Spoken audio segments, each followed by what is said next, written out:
Hello everyone, good evening. उम्मीद करती हूँ आप सभी अच्छे होंगे और स्वस्थ होंगे। स्वागत है आप सभी का आज की क्लास में। आज की क्लास में हम पढ़ेंगे मैक्स वेबर के सत्ता के प्रकार, टाइप्स ऑफ अथॉरिटी, जो मैक्स वेबर के द्वारा बताए गए हैं उनके बारे में आज की वीडियो में हम जानेंगे। अगर आप चैनल पर नए हैं तो चैनल को जरूर से सब्सक्राइब कर दीजिएगा। ये वीडियो सोशोलॉजी से रिलेटेड एग्जाम के लिए काफ़ी हेल्पफुल है। तो चलिए शुरू करते हैं आज की वीडियो। जानते हैं आखिर सत्ता का क्या अर्थ है।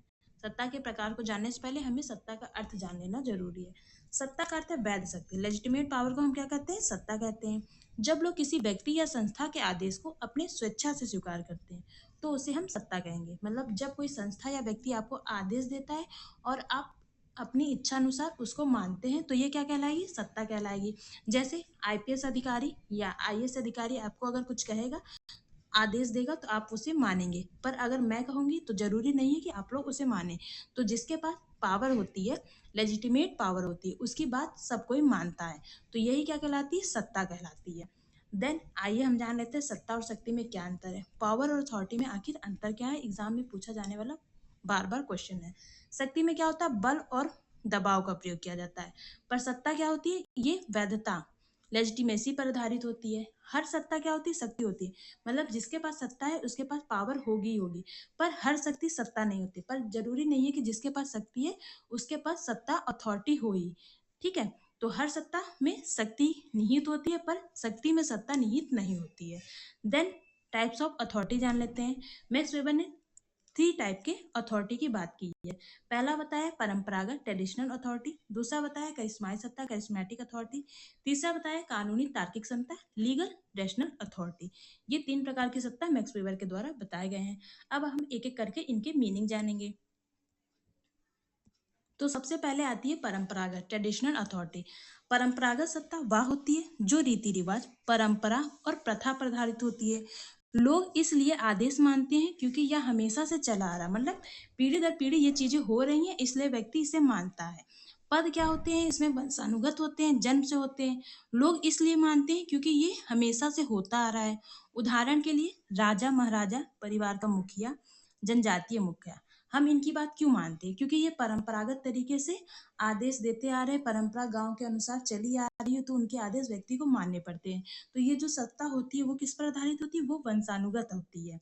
लोग राजा की बात इसलिए मानते हैं क्योंकि वह राजा के परिवार में जन्मे हैं, या व्यक्ति अपने परिवार के मुखिया का बात इसलिए मानता है क्योंकि हर व्यक्ति उनकी बात मानता है, तो हर व्यक्ति को ये बात माननी पड़ती है। तो ये एक तरह की परंपरागत सत्ता होती है। देन दूसरी सत्ता है करिश्माई सत्ता करिश्मेटिक अथॉरिटी। यह सत्ता नेता के व्यक्तित्व और करिश्मे पर आधारित होती है। लोग नेता पर आस्था और विश्वास के कारण उनका अनुसरण करते हैं। नेता में क्या होता है? असाधारण और आकर्षक गुण होते हैं।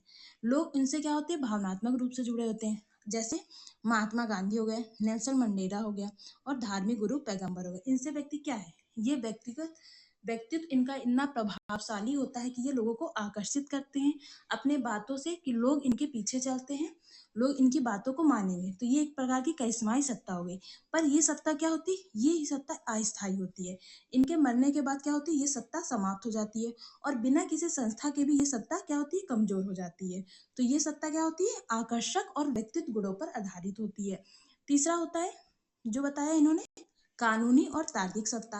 यह सत्ता कानून और नियम और संविधान पर आधारित है। यहाँ सत्ता व्यक्ति को नहीं बल्कि पद को प्राप्त होती है। मतलब इसमें जो सत्ता होती है किसी व्यक्ति को नहीं होती है प्राप्त, एक पद को प्रदान प्राप्त होती है। जैसे प्रधानमंत्री नरेंद्र मोदी है, तो उनका क्या पद है? प्रधानमंत्री का है। तो इसमें क्या है? पद में शक्ति निहित है, पद में पावर है। आईएएस और आईपीएस अधिकारी, न्यायालय और पुलिस, इन सब में क्या होती है? पद में क्या होती है? शक्ति होती है, जिसके कारण क्या होता है? लोग उनकी बात मानते हैं। इसमें जो नियम होते हैं लिखित होते हैं और कानूनी रूप से लागू किए जाते हैं। लोग अधिकारी की बात मानते हैं क्योंकि वह कानूनन उस पद पर है, तो लोग क्या करेंगे? किसी भी अधिकारी, किसी भी लोगों की बात मानेंगे। आधुनिक समाज की ये आधारभूत सत्ता कहलाती है। कानूनी तार्किक सत्ता क्या है? ये आधुनिक समाज की आधारभूत सत्ता है। उम्मीद करती हूँ आपको कॉन्सेप्ट अच्छा लगा होगा, समझ में आया होगा। तो जो हमारी परंपरागत सत्ता होती है, ये क्या होती है? ये पीढ़ी दर पीढ़ी चलती है, पीढ़ी दर पीढ़ी होती है। और जो हमारी करिश्माई सत्ता होती है वो किस पर आधारित होती है? व्यक्तित्व गुणों पर, व्यक्तिगत गुणों पर होती है। और जो हमारी कानूनी तर्कसंगत सत्ता है वो किस पर आधारित होती है? वो आधारित होती है किसी पद पर जुड़ी होती है, व्यक्ति में ये निहित नहीं होती, ये किसी पद से जुड़ी होती है। जी, जैसे प्रधानमंत्री का पद हो गया, आईएएस आईपीएस अधिकारी का पद हो गया। उम्मीद करती हूँ कॉन्सेप्ट आपको समझ में आ गया होगा। वीडियो अच्छी लगी हो तो चैनल को सब्सक्राइब जरूर करें और लोगों के साथ शेयर करें। वीडियो देखने के लिए आपका बहुत बहुत धन्यवाद।